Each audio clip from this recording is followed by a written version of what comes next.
Muy buenos días tengan todos ustedes, los que a través de las redes sociales, del internet, de la televisión, pueden tener, es un privilegio de veras, tener el privilegio de escuchar la palabra de Dios.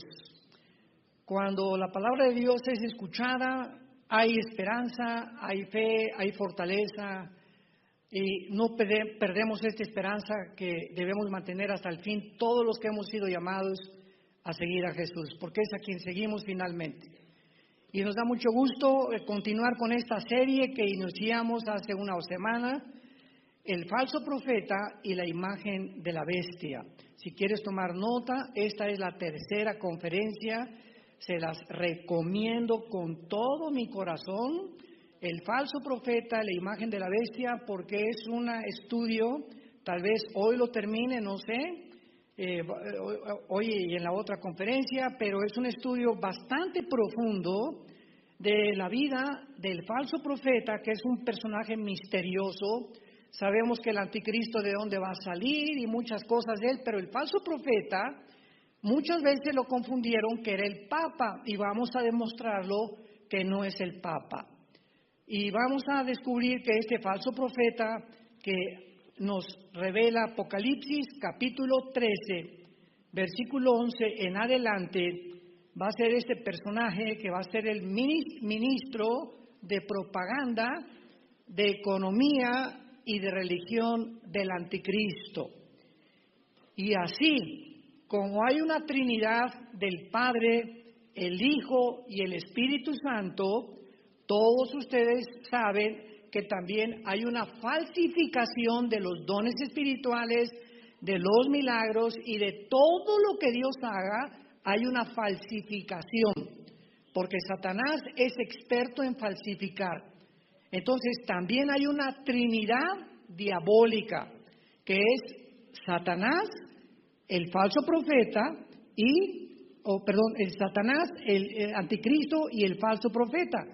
Satanás quiere imitar al Padre, el anticristo al Hijo y el falso profeta al Espíritu Santo.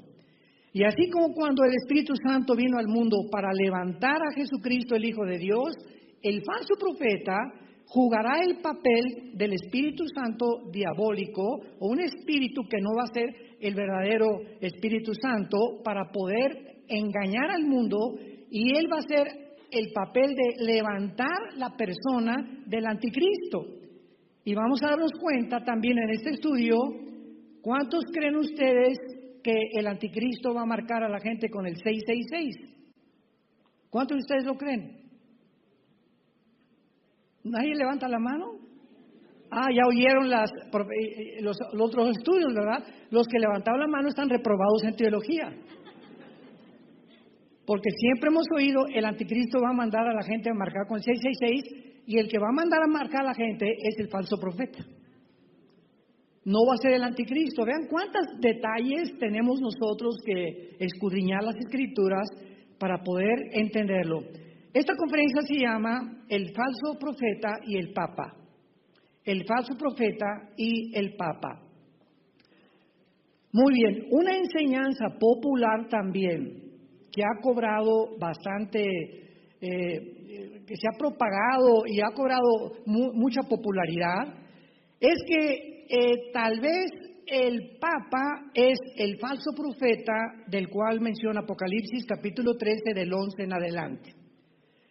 Y esta enseñanza popular de algunos maestros, ¿verdad?, es que el falso profeta será el Papa Francisco, Jorge Mario Bergoglio, que es el actual que está funcionando y ejerciendo el papel del Papa o el jefe de la Iglesia Católica. El Papa Francisco, vamos a aclarar todo esto con muchos detalles. El Papa Francisco actual escogió su nombre del famoso San Francisco de Asís. Sin embargo, Francisco de Asís vivió en el año 1181 a 1226, casi en el siglo X, siglo XI más o menos de la era antes de Cristo. Sin embargo, actualmente el Papa Francisco tiene 85 años de edad, va a cumplir ya 86 años, por lo que no sabemos cuántos años tiene por delante, porque además de esto, él mismo lo ha dicho, que su vida va a ser muy corta y tiene un problema que no tiene un pulmón. Así que es una persona sumamente hipersensible, ¿verdad?, a las enfermedades. Aun cuando ahorita anda por Irak, tratando, ¿verdad?, de traer la unificación de las religiones con todas las religiones que hay por allá. Increíble que en todas las reuniones donde él se ha visto, nunca usa cubrebocas. Veo ahorita todas las fotos de él, ¿verdad?, y toda la gente a su alrededor, y él nunca usa cubrebocas. Bueno, no sabemos por qué. Pero por causa de la edad que tiene de 85 años, es poco probable que ni siquiera viva cuando suba al escenario el falso profeta de Apocalipsis capítulo 13. Es muy poco probable. ¿Por qué? Vamos a suponer que la tribulación, suponiendo que comenzara en el año 2022 al 2028. El Papa Francisco tendría entonces cerca de 93, 94 años de edad. Y él no podría de ninguna manera fungir con la actividad y el papel y todas las cosas que el falso profeta va a desarrollar durante el tiempo que el anticristo surja. El falso profeta surgirá al escenario mundial, apúntalo, a la mitad de la tribulación. A la mitad de la tribulación estamos hablando a los 3 años y medio. Los primeros 3 años y medio de la tribulación, Apocalipsis 17, es la ramera o el sistema religioso de la ramera, que durante los primeros 3 años y medio va a gobernar y a controlar el mundo. La religión va a volver a tomar otro papel, ahora sí que mayoritario, para poder estar sobre los gobernantes, lo mismo que pasó durante los últimos 18 siglos. En 18 siglos hasta el siglo XX, el Vaticano controló, dirigió, influenció a todos los reyes y a todos los gobernantes de Europa. No podía nadie casarse sin la autoridad del Papa. No podía nadie hacer negocios, era un control total del Vaticano durante casi 18 siglos de la religión, hasta que en Inglaterra vino la primera rebelión en contra del papado, y el papado ordenó comenzar a perseguir a los que les llamaran protestantes, porque comenzaron a protestar contra el Vaticano, que no era realmente la iglesia cristiana. Y los ingleses que se convirtieron a Cristo bajo la predicación sobre todo de Juan Hus, Huss, busca su vida, es impresionante. ¿Qué hicieron? Se escaparon de Inglaterra y llegaron en el año 1625 a Estados Unidos, que era América del Norte, Estados Unidos, que no estaba todavía ni siquiera colonizado. Y estos peregrinos que llegaron a Estados Unidos, a Rhode Island, 1625, comenzaron a llegar con la Biblia en la mano. Entonces fundaron la nación de Estados Unidos, o el fundamento fue con este libro, la Constitución americana, las leyes americanas. En los juzgados, en los tribunales americanos, siempre usan la Biblia. El presidente, cuando toma posesión, inclusive el presidente Joe Biden, que no es cristiano, puso la mano sobre la Biblia. Entonces, esta nación de Estados Unidos fueron fundada por los peregrinos que huían de la persecución de Europa. Y ya después vino la época de las misiones. El cristianismo se comenzó a extender. En los años 1700, 1800, los Estados Unidos comenzaron a fundar las 3 universidades más famosas que existen, que son la Universidad de Harvard, Yale y Princeton. Y estas 3 universidades fueron fundadas para preparar cristianos y líderes. Fueron fundadas por pastores. Y son las 3 instituciones ahorita, los 3 bastiones más grandes del comunismo, del socialismo, del ateísmo, del materialismo y del darwinianismo. O sea, se rompió completamente todo aquello que tenía el propósito de poder convertirse en una fuente de propagación del Evangelio de la gracia de Dios. Entonces vemos nosotros que en la Biblia siempre se menciona al anticristo, lo vamos a ver, con 3 años y medio de gobierno. Siempre se menciona al falso profeta con 3 años y medio de gobierno. Y cuando Cristo venga al final de la tribulación, Él va junto con el anticristo al falso profeta a ser echados en el lago de fuego.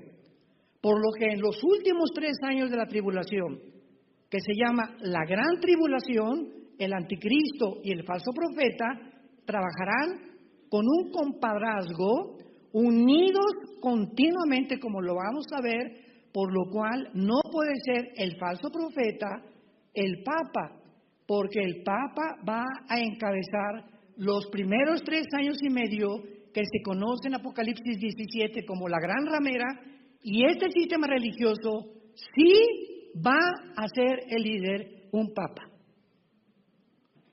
Pero no sabemos ni creemos que sea Francisco por su calidad física tan débil, ¿verdad? Y que está menguando cada vez más su vida física y sobre todo su problema pulmonar que él tiene. Ahora, ¿qué es lo que está haciendo Francisco ahorita? Antes de que venga tal vez el próximo Papa, que puede ser realmente, yo casi estoy seguro, ¿verdad? Es mi opinión personal, que el próximo Papa puede ser falso profeta si nos encontramos tan cerca como la Biblia lo dice.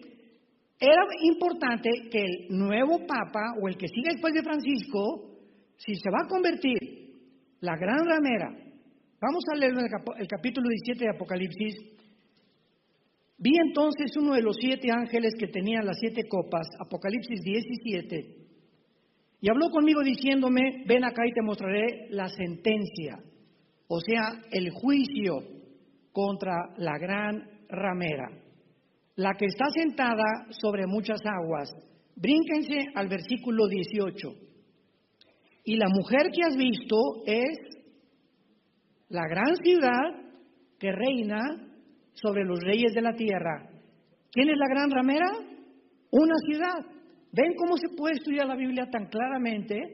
No es de interpretación privada la Biblia. Entonces, hay una ciudad que ya en tiempos de Juan se había prostituido o estaba comenzando a prostituirse con las demás naciones, que es lo que ha pasado durante los últimos 20 siglos o 2000 años. Y dice el versículo 2, con la cual han fornicado los reyes de la tierra, y los moradores de la tierra se han embriagado con el vino de su fornicación. Vean ustedes la palabra ramera y fornicar. Son 2 términos que se usan dentro de todo lo que sea el área sexual, ¿verdad? Una ramera es una mujer que vende su cuerpo por dinero o por interés. O hay muchas mujeres que ni siquiera por eso, por conveniencia de quedar bien con el jefe, para que me den un papel en esa película, ¿verdad? Tienen que pasar, les dicen pasar por las armas, pasan por el coproductor, por el productor, por el director, con tal de llegar a ser estrellas de cine o grandes deportistas o tener algunos otros beneficios. Eso es lo que se llama la prostitución, que tú entregues tu cuerpo a cambio de algo, es vender el sexo. Y la palabra fornicar es la palabra porneia, con P de papá, que en la Biblia se usa para cualquier relación sexual ilícita. O sea, fornicar se usa para las personas que usan el sexo para sí mismos. La famosa masturbación, te estás fornicando tu propio cuerpo.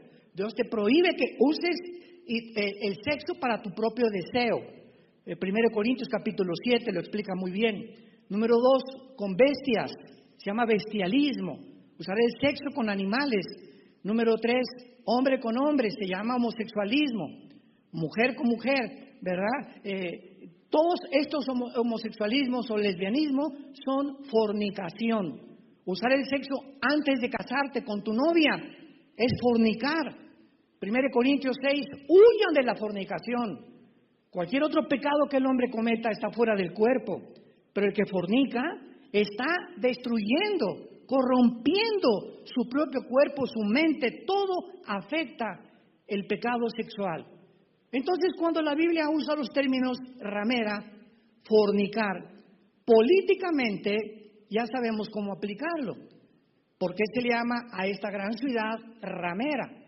Porque por interés comercial y monetario se vendió durante 18 siglos a los reyes de la tierra. Y para poder tener más intereses, el Vaticano se convierte en el centro, escúchenme muy bien, el centro de la acumulación de las riquezas más grandes del mundo entero. Las joyas, los diamantes, las esmeraldas, las obras de arte, Michelangelo, Leonardo da Vinci, los cuadros, los Van Goghs, todo lo que tú me quieras mencionar de arte son billones de billones. Cuando vayas a Roma, visita el Vaticano.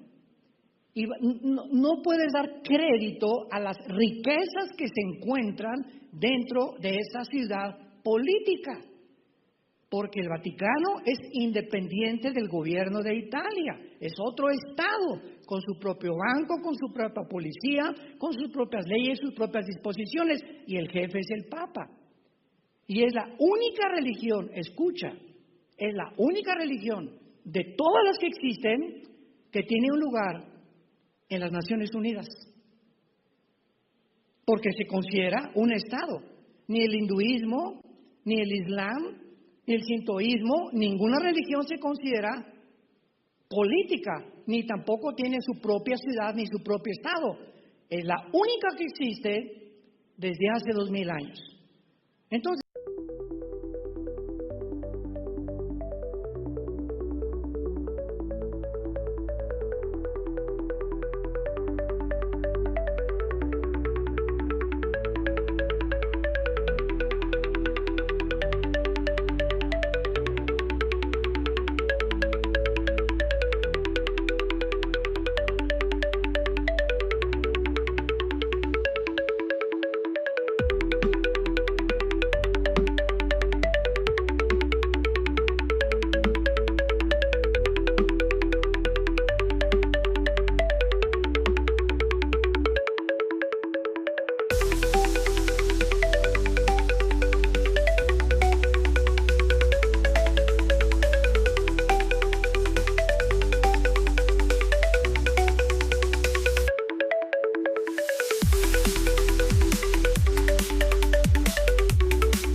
nombres de blasfemias, que tenía 7 cabezas y 10 cuernos. Y la mujer, acordémonos que es una ciudad, y la mujer estaba vestida ¿de qué color? Púrpura y escarlata, que son los colores del Vaticano. Son oficiales y obligatorios. Adornada de oro, de piedras preciosas y de perlas, y tenía en la mano ¿qué cosa? Cuando yo comencé a ser acólito, porque antes de que decidiera que yo quería ser cura o padre, tenía como 13, 14 años de edad, teníamos primero que hacer monaguillos o acólitos, como le llamaban en aquel tiempo. No sé, ahorita ya no se usa. Estoy hablando de mi época, antes de Cristo, no tanto, ¿verdad? Pero nos entrenaron en el colegio de La Salle, ahí nos entrenaron a aprender latín, o por lo menos las respuestas que el acólito tenía que darle al padre. Entonces, pues yo me ponía de un lado, ¿verdad? Teníamos que ir a la catedral que estaba ahí en la plaza principal de Acapulco, en el mero Zócalo. Está la catedral inmensa que ya tiene más de, creo que 100 años. Y entonces llegaba el padre o el obispo, yo me hincaba de un lado y el acólito del otro lado. Y entonces llegaba un momento en que el sacerdote, el cura o el padre agarraba el cáliz y lo levantaba y entonces decía en latín: Adeum quae juventudes meam. Todavía me acuerdo de algunas cosas. Yo le contaba: Quia tuis deos fortitudo deas curtitud pulistis. ¿Qué significa esto? Que cuando el cura entraba al altar decía: entro a ofrecer al altar de Dios el sacrificio por los vivos y los muertos. Tú le preguntas, vean cuánta ignorancia hay en el mundo entero. Pregúntale a cualquier amigo, ¿verdad? Pero con todo el amor y con toda la misericordia que podamos tener, porque es pura ignorancia nada más. Y toda la mayor parte de nosotros pertenecíamos a ese mundo de tinieblas, donde no sabíamos ni siquiera en qué creíamos. Pregúntale a cualquier amigo católico, a tu abuelito, lo que sea: abuelita, ¿qué es la misa? Oye, primo, ¿qué es la misa? Oye, tío, ¿qué es la misa? El 95% de la gente no te va a dar respuesta.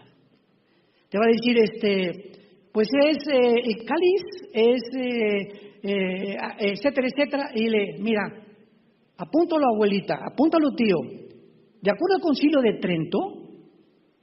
Trento, se dictaminó y se institucionalizó que la misa es un sacrificio por los vivos y por los muertos. En otras palabras, si algún personaje de tu familia se muere y tienes algún difunto, una misa gregoriana lo saca del purgatorio. 1000 años, 1500 años, porque Roma estableció que cuando se morían nadie se iba directo al cielo. Pasabas por un lugar que se llama el purgatorio, que no está en la Biblia. Y ahí en el purgatorio tenías que pagar o penar, y las misas gregorianas, apúntalo, gregorianas, después de que se muere tu abuelita, tu tío: oiga, padrecito, ¿verdad? Pues quiero, ¿cómo le hacemos para que ya no sufra tanto mi abuelito en el purgatorio? Una mesa gregoriana, de a cómo no. Entonces ya se ofrece la misa, porque es por los muertos también, y le ayuda a la persona que está en el purgatorio a tener menos tiempo y salir rápido para el cielo. Y los niños que se mueren sin bautizarse se iban al limbo. ¿De dónde sacaron eso? No sé, ni en la Biblia del Mormón se encuentra esto. Entonces, todas estas cosas que practicábamos muchos de nosotros, ¿por qué lo hacíamos? Porque no conocíamos la verdad de la palabra de Dios. El día que tú conozcas la verdad, Jesús dijo, la verdad te hará libre. ¿Libre de qué? De tradiciones, de religiones, de tantas mentiras, de ateísmo, materialismo, sistemas políticos, ideologías. Cualquier cosa y cualquier persona que no se conforme con las sanas palabras de Jesucristo está completamente del otro lado, pertenece al mundo de las tinieblas. Tiene insanidad mental, las tinieblas han cegado su corazón, y como guías de ciegos nos dejamos guiar por esos guías que no tenían la Biblia como la guía más segura y protectora de nuestra alma. Entonces, si los primeros 3 años y medio, para que lo vayas ya entendiendo esa cronología, le pertenecen al tema religioso, ¿dónde está? Seguimos leyendo versículo 4, la mujer, 17:4, Apocalipsis, estaba vestida de púrpura, escarlata, adornada de oro, piedras, en la mano un cáliz de oro lleno de abominaciones. Cuando el cura levanta el cáliz y dice que ese sacrificio es por los vivos y por los muertos, vean lo que está diciendo. Aquí está la cruz. En el Antiguo Testamento se ofrecían sacrificios de animales como un símbolo o una sombra de la sangre que Cristo en la cruz iba a derramar por nosotros. En el momento que Cristo está en la cruz del Calvario, sus últimas palabras fueron las siguientes: Tetelestai, en arameo, que significa consumado es. Desde ese momento en adelante que Jesús dice consumado es, o sea, ya no hay nada que se pueda ofrecer para que una persona entre al cielo. Yo he venido a ofrecerme a todo el mundo porque mi Padre los amó de tal manera que lo que yo he hecho en esta cruz y lo que hice durante mis 3 años y medio de vida es suficiente. No se le puede agregar nada ni se le puede quitar nada. Consumado es. Y de ahí en adelante el sacerdocio levítico, que de la familia de Aarón, que Dios estableció, quedó completamente obsoleto y desechado. Y cuando Jesús dijo consumado es,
el velo del templo, del tabernáculo, que dividía el lugar santo del lugar santísimo, se rasgó de arriba hacia abajo, dando a entender que era el Espíritu Santo. Hebreos capítulo 8 era el que rompía el velo. Y en ese momento, al romperse el velo, ¿qué indicaba el Espíritu Santo? Dice en Hebreos capítulo 8, indicaba que ahora el camino para entrar a la presencia de Dios, que era el lugar santísimo, no se necesitaba de intercesores. Ya no necesitábamos a ningún santo, ni a San Martín de Porres, ni a San Tadeo, ni a San Francisco de Asís, ni a ninguna virgen, a nadie más que, porque no hay otro nombre dado bajo el cielo a los hombres en que podamos ser salvos que en Jesucristo hombre. Hechos 4:12. 1 Timoteo capítulo 1, porque hay un solo mediador entre Dios y los hombres, uno solo, Jesucristo hombre. Lo más irónico es que estos versículos se encuentran en la Biblia católica, aún en la Torre Samá de la Nácar Colunga y el Universal, que son las 3 versiones que produjo las sociedades bíblicas en Inglaterra. Se encuentran estos versículos ahí. Pero no los ven o no los entienden y ven lo que les conviene, ¿verdad? Es que Jesucristo le dijo a Pedro, sobre esta roca edificaré mi iglesia. Espérame tantito, si tú ves en el original, le está diciendo sobre esta roca, y esta roca, dice 1 Pedro capítulo 2, el mismo Pedro que es Jesús. Sobre esta roca, o sea, Jesús estaba diciendo, sobre esta roca soy yo, edificaré mi iglesia. Y la historia nos lo corrobora, porque los primeros 300 años después de que se muere Cristo, los primeros 300 años del cristianismo, ¿quién fue el primer papa? Por el amor de Dios. Ya no quiero decir Virgen de los Remedios. Ya me criticaron. ¿Quién fue el primer papa? No hubo papas en 350 años. Constantino fue el último emperador romano que nombró al primer pontífice, que significa el constructor o el puente entre el cielo y la tierra. Entonces, el Imperio Romano duró la cantidad más 200, 300, 400 años políticamente, y el Imperio Romano llega un momento en que Constantino muere, absorbe el cristianismo como la religión oficial del Imperio Romano. Pasaron 350 años y un emperador romano es el primero que nombra a alguien para que el imperio político se dé la voltereta y el imperio romano continúe como la Biblia lo profetizó, ya no políticamente, sino religiosamente, gobernando a los hombres.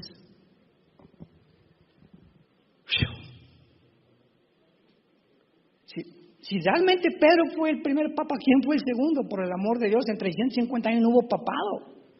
Y esto te lo dice la historia, ni siquiera tienes que venir a la Biblia. Entonces, dice la Biblia, y en su frente, versículo 5, un nombre escrito. Un misterio, Babilonia la grande, la madre de las rameras y de las abominaciones de la tierra. Y vi a la mujer, o sea, a esta ciudad, ebria de sangre de los santos. ¿Quién es la única ciudad religiosa y política que ha matado a más cristianos y a más judíos en la historia de hace 2000 años? Roma. Nada más en la Inquisición murieron más de 200 millones de judíos y cristianos porque no aceptaron el decreto Roma es la única que salva. Cuando un papa manda a los famosos cruzados en contra de Jerusalén para sacar a todos los musulmanes, el genocidio que se hizo en el nombre de Dios, esto es lo más terrible, cuando alguien dice que es en el nombre de Dios puedes matar, y etcétera, etcétera. Mataron a millones de judíos y de musulmanes, y por eso, cuando tú le hablas a un judío ahorita, todo tiene una razón. Nos ven a nosotros y dicen es cristiano. Un judío no sabe que es un católico y un cristiano, creen que somos iguales. Y entonces sospechan y no quieren saber nada de nosotros porque creen que nosotros somos católicos y no entienden que el catolicismo es la corrupción del cristianismo y que el cristianismo no es una religión, el cristianismo es una relación personal, viva, dinámica, orgánica, con un hombre que se llama Jesús. Tú puedes tener una religión y te puedes ir al infierno. Te puedes haber tomado miércoles de ceniza, puedes ayunar, puedes no comer carne en la cuaresma, te pueden haber bautizado y tú perteneces a una religión, pero Jesús no está dentro de ti. El que tiene al Hijo, 1 Juan 5 al 10, tiene la vida. El que no tiene al Hijo, aunque tengas una religión, no eres cristiano, eres religioso. Que fue lo que pasó a Cristo con los fariseos. Los fariseos en el tiempo de Cristo eran los representantes de la religión. Y los que eran intocables, etcétera, etcétera. Esta mujer fue cautiva en adulterio. ¿Qué dice la ley, Jesús? A ver, contesta Jesús. La ley dice que la mates a pedradas. Estos eran los fariseos. Eran hombres que muy religiosos, pero por dentro Jesús les llamó sepulcros blanqueados. Con la apariencia de piedad encontramos a millones de personas, pero el corazón de esas personas está podrido. No aman ni a su esposa, ni a sus hijos, no tienen compasión por la gente, no dan a la obra de Dios, no tienen una comunicación con Dios, son religiosos. Y Cristo le dijo: el que esté libre de pecado, arroje la primera piedra. Y de ahí en adelante, la enseñanza es la siguiente: nunca le pongas el dedo a nadie. Nunca le pongas el dedo a nadie, porque acuérdate que tú apuntas con un dedo y 3 te apuntan a ti. Al decir esto, tú eres un borracho, o tú eres esto, 3 te apuntan a ti. Una cosa es exhortar y otra cosa es condenar. Entonces tú conoces una prostituta, conoces un drogadicto, conoces un borracho, un homosexual. Nosotros no podemos, el único que condena es Dios. Es la palabra crisis con K en el griego, que se usa para condenación. Pero dice 1 Corintios 2, el espiritual juzga, o sea, discierne todas las cosas. Y venimos a ayudar que esa gente que está lastimada y que está herida salga de las tinieblas para que pueda ser sanada. Y ahorita en Estados Unidos prohíben que se les pueda ayudar. La ley de igualdad. Y si un niño a los 6 años la maestra le dice: ¿verdad que tú no eres niña? No, soy niño. Muy bien, por favor, desde aquí, desde mañana, usas el baño de las niñas. ¿Cómo puede un niño menor de 7, 8 años de edad tener conciencia de su genética y de su biología por el amor de Dios? ¿A dónde va a llegar el mundo? No, pues ahora el que hable contra, no es en contra, estamos tratando de rescatarlos y traerlos y mostrarles que están enfermos en sus mentes y que Dios los quiere sanar, y que mientras tú no aceptes tu genética, que eres macho porque tienes el cromosoma Y y tú te sientes otra cosa, tu problema no es físico, es mental. Necesitas ayuda. Y Jesús vino por ustedes a morir, por los pecadores, por los homosexuales, por los transgéneros, por las lesbianas. Dios te ama como estás.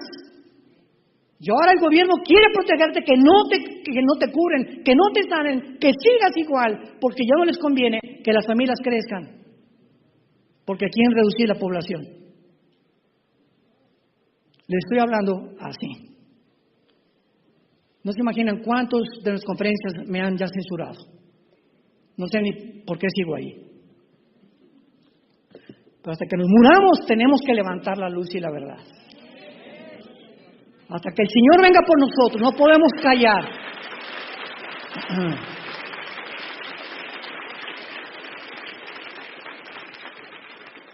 La clave está en el versículo 3 de Apocalipsis 17. Me llevó en el espíritu al desierto y vi a una mujer sentada, o sea, la ciudad religiosa, sentada sobre una bestia escarlata. ¿Quién es la mujer? La ramera, el sistema religioso. ¿Y quién es la bestia escarlata? El anticristo. ¿Cómo se representa entonces esta imagen? Vean ustedes, el anticristo es como una bestia, vamos a poner en este caso un caballo, y el jinete es la mujer, representando que es el sistema religioso el que está controlando el sistema político. Lo que pasó por 18, o sea, la historia nos enseña que el hombre no aprende de la historia. Esto ya lo vimos por 18 siglos, se va a volver a repetir, pero ahora con un dictador mundial. Entonces, si es el sistema religioso el que se describe en el capítulo 17, montado sobre el anticristo, que representa el poder político, el poder religioso va en los próximos meses o años a ejercer la más grande influencia sobre la misma política.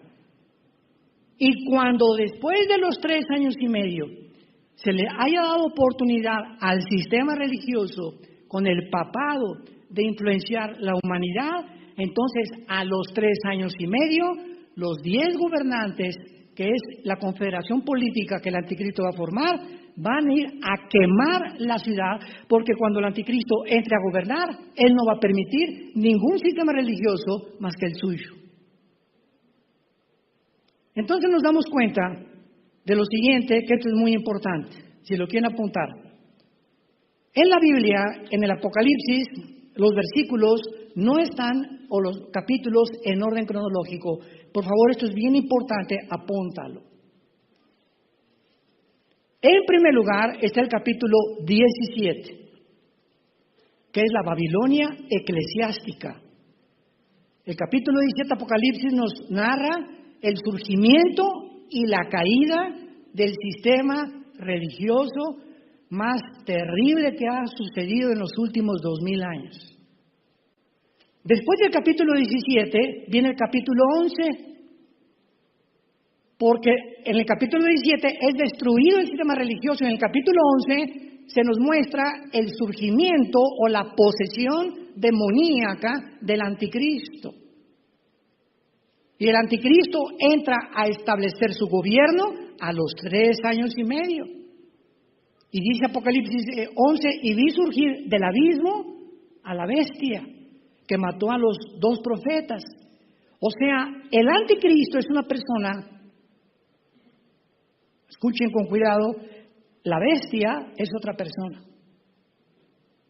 El anticristo es un ser humano, la bestia es el espíritu demoníaco o el principado demoníaco que va a entrar a poseer al anticristo. Porque en Apocalipsis 16, en la 5ª copa, dice la Biblia, y vi salir de la boca del dragón, de la boca de la bestia y de la boca del falso profeta 3 espíritus de demonios. Del dragón de Satanás salió un demonio. Del anticristo salió otro. No se metieron. Cuidado, estaban saliendo de ellos. Y del falso profeta salió otro. O sea que esta trinidad diabólica está completamente poseída y ellos pueden sacar y pueden entrar demonios a ellos. Y estos 3 demonios que salen, Apocalipsis 16, 12, van a los reyes de la tierra. Estos 3 demonios van a ir y van a influenciar a los gobernantes para traerlos, para reunirlos al valle de Josafat, Joel capítulo 3, para la guerra del Armagedón, que es la 3ª guerra mundial. Esto es impresionante. Cuando yo estuve leyendo esto hace como 1, 2, 3 semanas, me cautivó eso. Y de la boca habla el corazón. De la abundancia del corazón habla la boca. De tu boca puede salir maldición y de tu boca puede salir bendición. Ten cuidado cuando maldigas a tus hijos. Eres un bueno para nada, no sirves para nada, Pepito. Tienes patas de rana. O que tú insultes a tu esposo, o que tú insultes a tu esposo. Eso que sale de nuestra boca lleva poder. La palabra de Dios. Cuando hablamos la palabra de Dios, mis palabras, Jesús dijo, Juan 6, son espíritu. Sale algo que va más allá de la capacidad de poder comprender lo que es espíritu. Son espíritu y son vida. Cuando hablamos vida, bendición a nuestros hijos, los estamos edificando, construyendo. Cuando tú bendices a tus enemigos, a tu ex esposo, al que te violó, al que te robó, Padre, yo lo bendigo, ese ladrón que se acaba de ver mi televisión, lo bendigo, Padre, aunque no quiero. Señor, yo lo bendigo, ¿verdad? Y te pido por él. En ese momento, dice Romanos 12, estás acelerando que Dios lo juzgue. Fíjate nada más cómo opera el mundo de espiritual, ¿no? En lugar de digas, eres tal por cual, hijo de tal por cual, ¿cómo es posible que me haga esta cosa? Te maldigo, se te regresa. Se te regresa lo que tú hables en contra de alguien. Y cuando tú lo bendices, en ese momento le estás diciendo a Dios, Señor, te lo encargo, yo quiero tener paz, yo lo bendigo, no quiero que a nadie le vaya mal, hayan hecho lo que han hecho, yo los bendigo en el nombre de Jesús. Padre, en ese momento Dios entra en acción y ascuas de fuego amontona sobre su cabeza. ¿Ves cómo opera el mundo espiritual? Tenemos que aprender a ser cristianos. Y cuando aprendes el mecanismo del mundo espiritual, te vuelves más que vencedor. Más que vencedora por aquel que nos amó. Ahora, muy bien. Vemos entonces que la Iglesia Católica Romana, como el sistema religioso mundial de la ramera, prosperará, 3 años y medio. Número 2, a la mitad de la tribulación, la ramera, el anticristo, pensará que se ha sobrepasado en sus funciones y entonces se va a convertir en un problema futuro para él y él va a destruirla. ¿Dónde lo encontramos eso? Apocalipsis 17, versículo 2. Recordamos que la bestia fue representada en el versículo 3 con 7 cabezas y 10 cuernos, ¿se acuerdan, verdad? ¿Por qué al anticristo se le representa con 7 cabezas? Capítulo 11, capítulo 12, capítulo 13, con 7 cabezas. Porque estas 7 cabezas, lo explica ya en el versículo 10, son 7 reyes. Son 7 gobernantes, 7 imperios que el diablo ha controlado e influenciado. Y vean la claridad de la Biblia. Apocalipsis 17:10. Expliquemos esto antes de explicar los cuernos. Son 7 reyes, 5 de ellos han caído. ¿Quién escribió el Apocalipsis? ¿Qué imperio estaba en el tiempo de Juan? Roma. A ver, apunta. El primero fue Egipto, Asiria, Babilonia, Medo-Persia y Grecia. ¿Cuáles son los 5 que han caído? Los que acabo de mencionar. Uno es el 6, Roma. Uno es, que es Roma, el otro, o sea, el 6 aún no ha venido y cuando venga es necesario que dure tiempo, que es el 7. Y este 7 son los 10 cuernos o la confederación política última que el anticristo va a formar. Y la bestia que era, o sea, nos damos cuenta que el anticristo va a ser un ser humano que va a nacer, pero la bestia, el principado demoníaco, los demonios que han entrado a muchas personas en el siglo XXI, poseyeron tal vez a Alejandro el Magno, o a otros pintores, o a otras gentes del pasado, y ellos no mueren. Ellos regresan a seres humanos y se vuelven a meter en seres humanos. Entonces, la bestia que va a entrar en la persona del anticristo, dice la Biblia, era y no es, y también el 8º, y es de entre los 7 que van a la perdición. El anticristo será el 8º gobernante, y con esto se termina totalmente la historia del ser humano. Pero dice el versículo 12, y los 10 cuernos, el Espíritu Santo nos está explicando todo. ¿Quiénes son los 10 cuernos?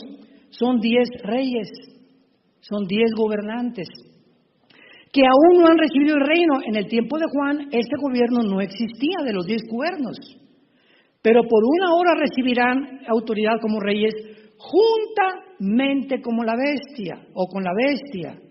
O sea que este grupo de 10 naciones, o 10 gobernantes, aún no están en el mundo ahorita, en el año 2021, el siglo XXI, en el año 2021 en que nos encontramos.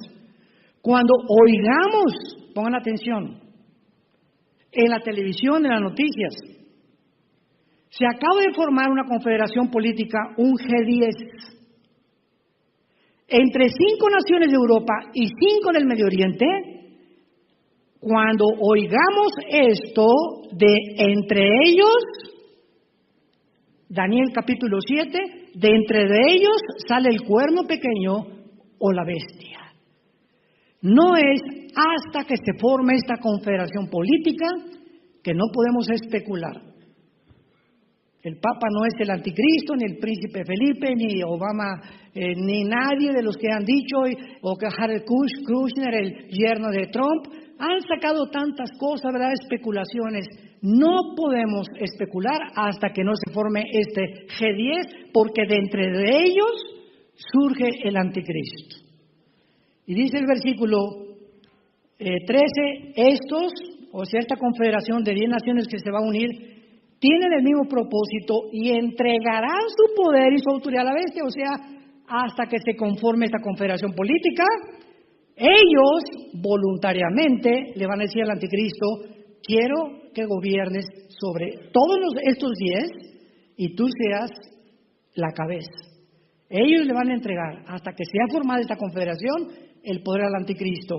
Y dice el versículo 16, que es lo que nos atañe. Y los 10 cuernos que viste en la bestia, estos aborrecerán ¿a quién? A la ciudad religiosa. La van a aborrecer. Y la dejarán desolada y desnuda y devorarán sus carnes y la quemarán con fuego.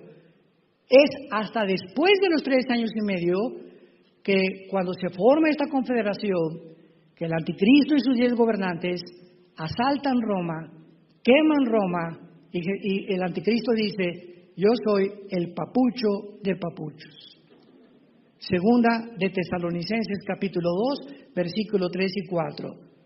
Porque no habrá nadie que pueda decir, yo soy Dios, yo soy el único Dios. Se adjudicará la deidad que la serpiente le prometió a Eva desde el huerto del Edén. No oigas a Dios, no oigas su palabra. Tú puedes ser Dios. Hace muchos años que dediqué bastante parte de nuestro ministerio a combatir el ateísmo. Tuve cantidad de debates en la televisión, en el radio, escuelas, en universidades secundarias, preparatorias, con ateos. Y después de tener tantos debates y eso, uno va teniendo un poco más de municiones, más conocimiento acerca de estas ideologías absurdas. Y cuando pude descubrir que el ateísmo no se puede sostener filosóficamente, escúcheme lo que estoy diciendo, el ateísmo es una ideología que no se puede sostener filosóficamente, imposible. O sea, tú no puedes ser ateo y decir que estás filosofando o demostrar que Dios no existe. ¿Por qué? Cuando una persona llegó finalmente y me dijo, yo soy ateo y no tengo a Dios, le dije, eres el más grande mentiroso que he conocido. ¿Por qué? Porque si tú dices que no hay ninguna deidad fuera de ti a la que tienes que obedecer, ¿a quién obedeces? Y me contestó, no tenía otra respuesta. Yo pongo mis 10 mandamientos, yo determino lo que es bueno y lo que es malo, yo tengo mi código de conducta, todo lo que yo puedo hacer. Le dije, entonces no eres ateo, tú eres Dios. No hay nadie que pueda decir que no es Dios. Si no aceptas el Dios que hizo los cielos y la tierra, te conviertes en Dios. Y esa fue la mentira que Satanás le lanzó a Eva. Serás como Dios, y lo han creído. Y han pasado casi ya 6,000 años y el ser humano sigue creyendo que somos dioses. ¿Y dónde nos encontramos? Al borde de la psicopatía, de la patología, de la insanidad mental. A lo que han llegado los gobiernos, a lo que estamos viendo a nuestro alrededor, porque el ser humano sigue creyendo que no necesitamos a Dios. Te damos gracias, Señor, en esta mañana por tu palabra. Gracias por abrirnos los ojos de nuestro entendimiento y hacer que resplandezca en nuestro corazón la iluminación del conocimiento de Dios en la faz de Jesucristo. Porque Dios, que hizo que de las tinieblas resplandeciera la luz, ha hecho resplandecer en todos los seres humanos que le han obedecido, que lo han aceptado como Señor y Salvador, que nazca la luz. Padre, te doy las gracias porque hace 1 o 2 días vi a mi nietecita que nos has regalado. Yo le decía a mi esposa hace 1 o 2 días, esta bebé, cuando abre los ojos, busca la luz. Queda hipnotizada con cualquier lámpara, con cualquier cosa, y ahí se queda el bebé, viendo la luz. Y entonces le dije a Dios, ¿qué puedo sacar de esta experiencia, Padre? Y fue muy fácil. Hemos nacido para buscar la luz, desde que nacemos. Porque nacimos para la luz, no para las tinieblas. Y los bebés lo manifiestan desde que ni siquiera tienen la mínima información en su subconsciente. Buscan la luz. Gracias, Señor, porque llegó un tiempo en nuestra vida que supimos que al encontrar a Jesucristo era esa luz que buscábamos, en filosofías, en ideologías, en tantas tonterías que no hicieron nada en nuestra vida, más que amargarnos, llenarnos de odio, de rencor contra la misma raza humana. Te pedimos, Señor, en esta mañana que nos guardes de todo virus, del lazo del cazador, de la peste destructora, de saeta que vuela de día. Caerán 1000 a nuestro lado y 10,000 a nuestra diestra, Señor, pero a nosotros no nos llegará. Tu pueblo en Egipto tuvieron luz, tuvieron comida, tuvieron sanidad. No hubo ningún muerto porque era tu pueblo y hacías diferencia entre el mundo y tu familia. Guárdanos, Padre. Pon nuestros pies sobre la roca porque en ti hemos puesto nuestra confianza. Esperanza mía, roca mía, mi Dios en quien confiaré. Tú eres la única roca en la cual podamos nosotros descansar. Y si hay alguna persona de ustedes que nos ven por la televisión o presencialmente que no tienes a Cristo en tu vida, entrégale en este momento tu corazón. Dile ahí desde donde tú te encuentras: Señor, te pido perdón por mi vida, por mi terquedad, por mi soberbia intelectual. Señor Jesús, creo que en la cruz pagaste con tu sangre por mis pecados y te pido que entres a mi corazón como mi Señor y mi Salvador. En el nombre de Jesús. Amén.